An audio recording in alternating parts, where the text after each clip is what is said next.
दोस्तों स्वागत है आपका मेरे चैनल MPS एजुकेशन के अंदर। और आज हम करेंगे कि हमें ट्रिग्नोमेट्री टेबल को कैसे लर्न करना है।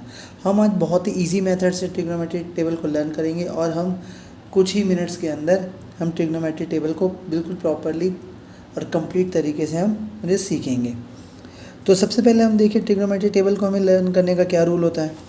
देखो, सबसे पहले आप जानते हो कि हमें सबसे पहले ये हमारे होते हैं थीटा, जिसको हम कहते हैं एंगल। अब इसमें हमारा 0, 30, 45, 60 और हमारा होता है 90 डिग्री। अब सबसे पहले हमें साइन थीटा की वैल्यू निकालनी है, फिर कॉस थीटा की, फिर टेन की, फिर कॉसेक की, फिर सेक की और फिर कॉट की। अब अगर हम देखें तो आप जानते हो इसकी वैल्यू निकालने के लिए सबसे पहले देखिए अब हम क्या करेंगे। तो हमें सबसे पहले आपको पता है कि जो हमारा कॉसेक होता है वो क्या होता है हमारा 1/में साइन थीटा, ये आप क्लियर जानते हो। जो हमारा सेक होता है वो होता है हमारा 1/में कॉस थीटा। उसके बाद जो हमारा टैन होता है तो टैन को हम क्या लिख सकते हैं 1/में कॉट थीटा। सबसे पहले देखिए हमें क्या करना होगा। सबसे पहले हम एक नंबर ले लेंगे। सपोज़ मान लिया हमने नंबर ले लिए, सपोज़ हमने नंबर ले लिया 0, 1, 2, 3, 4। हम क्या करेंगे, इन सारे नंबर्स को 4 से डिवाइड करेंगे। इसको भी 4 से, इसको भी 4 से, इसको भी 4 से और इसको भी 4 से, और इसको भी हम क्या करेंगे 4 से डिवाइड करेंगे। अब 4 से डिवाइड करने के बाद हम इन सब का रूट निकाल देंगे। इन सब का हम क्या निकाल लेंगे, रूट। अब देखिए आप जानते हो कि 0/4 हमारा क्या हो जाएगा, तो 0 आ जाएगा। 1/4 आप जानते हो जो 1 का रूट होता है, 1 का रूट हमेशा क्या होता है 1, और 4 का रूट क्या आता है हमारा 2। तो हमारा साइन 30 की वैल्यू क्या हो गई 1/2। अब आप जानते हो जो अगर हम 2 से 4 को डिवाइड करते हैं तो ये कितना आता है 2। तो ये क्या हो जाएगा हमारा रूट में 1/2। और आप जानते हो जो 1 का 1 रहता है और ये आ जाएगा हमारा 1/√2।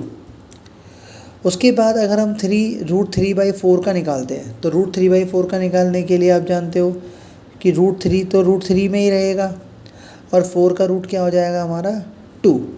और अगर हम 4 से 4 को कैंसिल कर देते हैं तो हमारा क्या आता है √1, और √1 की वैल्यू क्या आ जाएगी हमारी 1।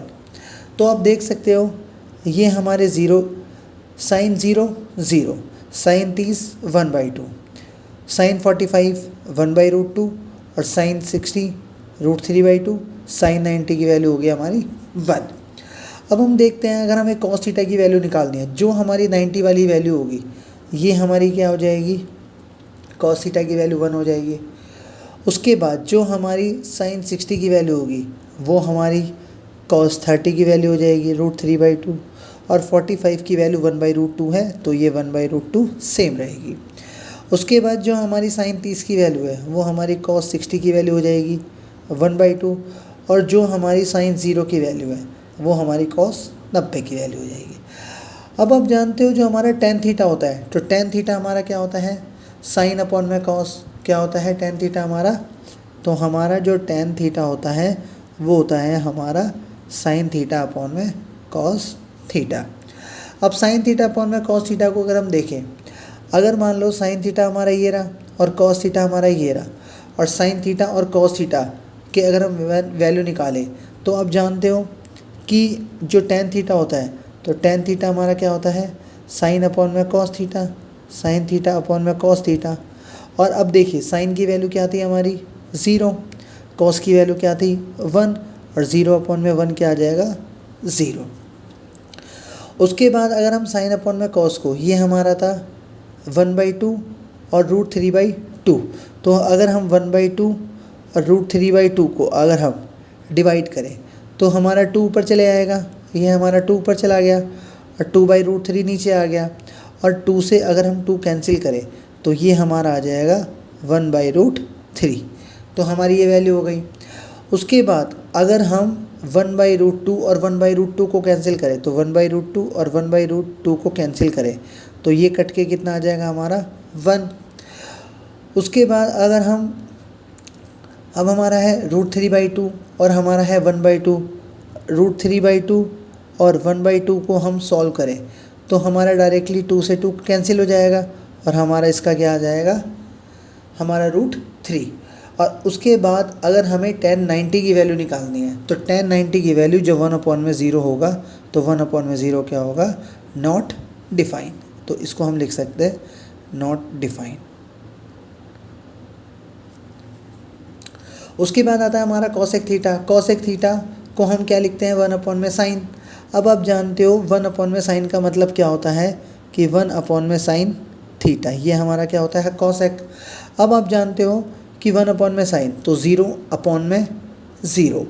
अब क्या होगा हमारा 1/sin, अगर 0 को अगर हम 1/0 करेंगे क्या होगा हमारा 1/0। तो 1/0 हमारा क्या हो जाएगा, नॉट डिफाइन।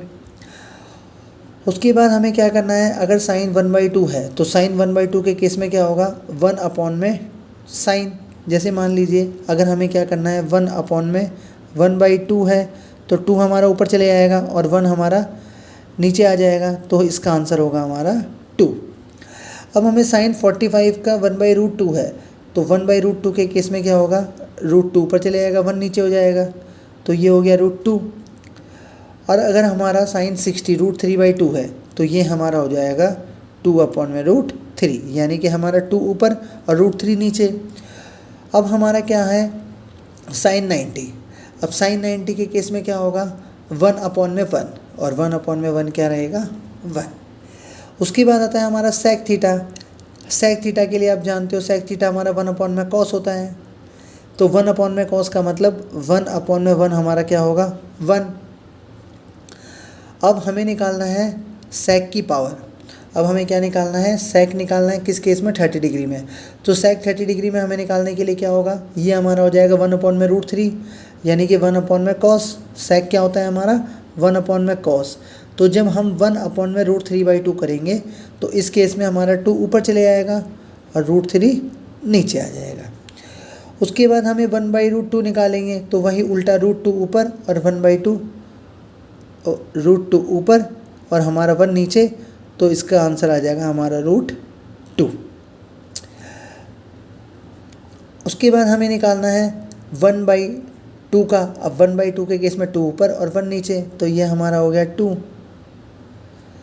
और हमें जब 0 का निकालना है, यानी कि हमें क्या करना पड़ेगा 1/0, तो 1/0 क्या हो जाएगा हमारा नॉट डिफाइन।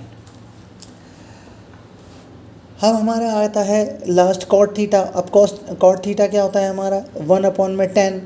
अब 1/10 यानी कि 1/10, तो 1/10 की वैल्यू क्या है 0, तो 1/0 हमारा क्या हो जाएगा, ये होता है 1/10, तो 1/10 थीटा।